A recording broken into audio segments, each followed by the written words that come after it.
Hello दोस्तों, welcome back to my channel. और आज मैं लाई हूँ आपके सामने समान नागरिक संहिता के बारे में।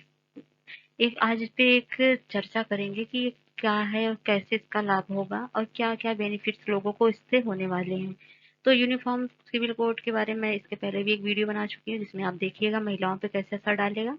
और आज हम इसके बारे में डिटेल एनालिसिस करेंगे, ठीक है? क्या समझेंगे इसके बारे में कि क्या मतलब अभी प्रेजेंट गवर्नमेंट और क्या मतभेद हैं, क्या इसका लाभ हो सकता है, ठीक है? डिस्कस करते हैं।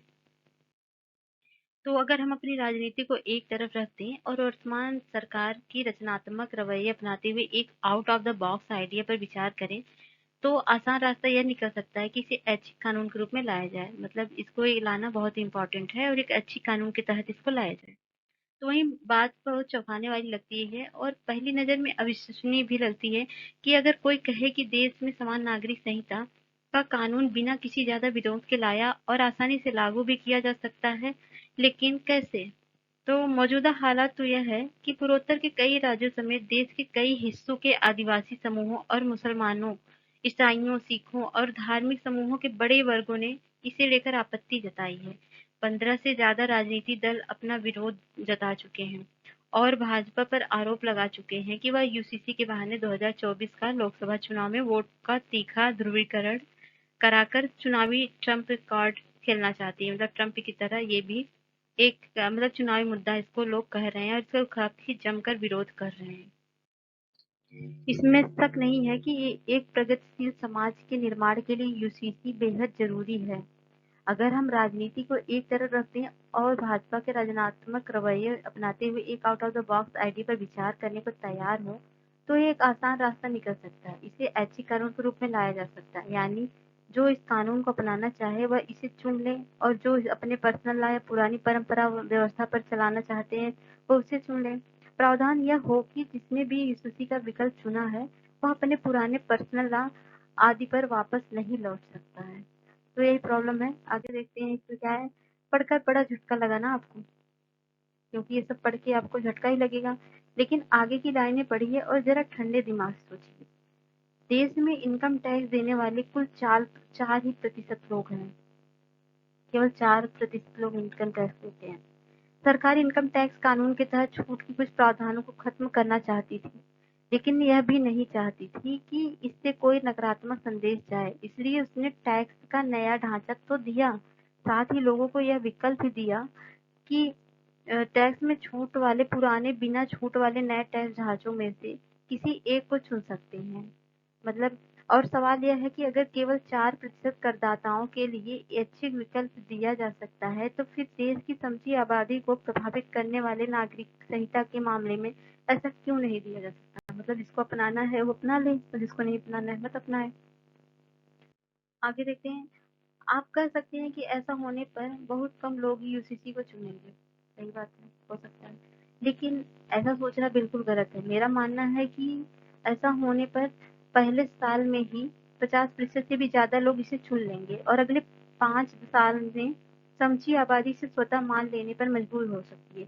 कैसे? आइए समझते हैं और देखते हैं।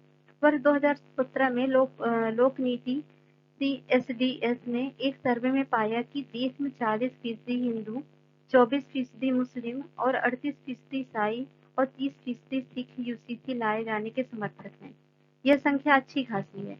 सर्वे यह भी बताता है कि 2004 के मुकाबले यूसीसी का समर्थन करने वालों की संख्या 2017 आते-आते काफी बढ़ी है। तो 6 साल बाद यानी 2023 तक ये संख्या बढ़ी ही होगी। ऐसा मानना गलत नहीं होगा। मतलब ये संख्या बढ़ रही है और अगर यूसीसी को अब लाया जाए तो लगभग 50% लोग तो इसको एक्सेप्ट कर लेंगे और धीरे-धीरे आगे की आबादी भी इसको एक्सेप्ट करती जाएगी।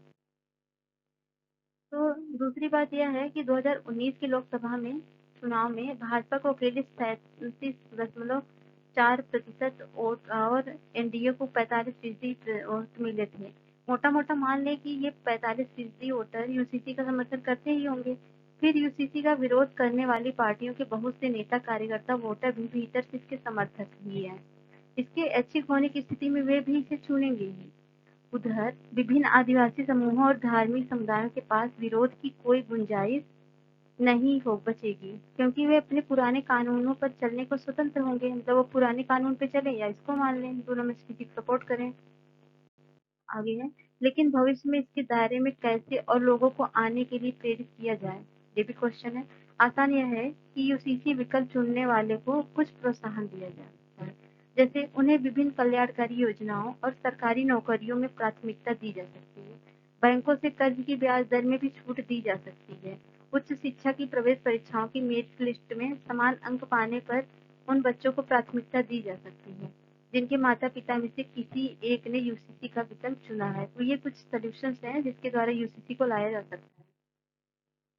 तो आगे देखते हैं, यूसीसी में एक प्रावधान यह भी किया जा सकता है कि पर्सनल लॉ को अन्य परंपरागत कानून मानने वाले किसी समुदाय को व्यक्ति यदि यूसीसी का विकल्प चुने तो उससे जुड़े किसी पारिवारिक उत्तराधिकार विवाद का निपटारा यूसीसी से ही हो, पर्सनल लॉ या अन्य परंपरागत कानून से नहीं। जाहिर है कि ऐसे कई मामलों में आमतौर पर एक व्यक्ति लाभ की स्थिति में होगा जिसने यूसीसी को चुना विकल्प रखा होगा, क्योंकि यूसीसी तमाम पर्सनल लॉ आदि के मुकाबले ज्यादा प्रगतिशील होगी। यह स्थिति देर सवेर दूसरों को भी इसे अपनाने को मजबूर कर देगी। सरकार आधार पोर्टल पर यूसीसी का विकल्प चुनने की सुविधा आसानी से उपलब्ध करा सकती है और इसे चुनने वालों को एक कलर कोडेड आधार कार्ड दिया जा सकता है। और अंत में एक बात इसका नाम एक बात और एक बात यह है कि इसका नाम समान नागरिक संहिता के बजाय भारतीय नागरिक संहिता क्यों ना हो। समान शब्द में यहाँ कहीं न कहीं मन में एक अनावश्यक विभाजक रेखा खींचता है जिससे हम बच सकते हैं। मतलब इसको बना दिया जाए भारतीय नागरिक संहिता और इसको इम्प्लीमेंट करने के ये सारे सॉल्यूशन है जिसका यूज आप आंसर राइटिंग में या फिर अपने आंसर को या सजेशन के थ्रू इंटरव्यू में वगैरह में हेल्पफुल कर सकते हैं और इसका यूज करने से आपको अच्छे मार्क्स मिलेंगे। तो ये तो बेसिक जानकारी भी है, लाने का सॉल्यूशंस भी है, क्या कर सकते हैं क्या नहीं कर सकते हैं। आपको कैसे एडिटोरियल लगा आप बताइए बिल्कुल। थैंक्स फॉर वॉचिंग और इसको लाइक करिए शेयर करिए सब्सक्राइब करिए। Thank you.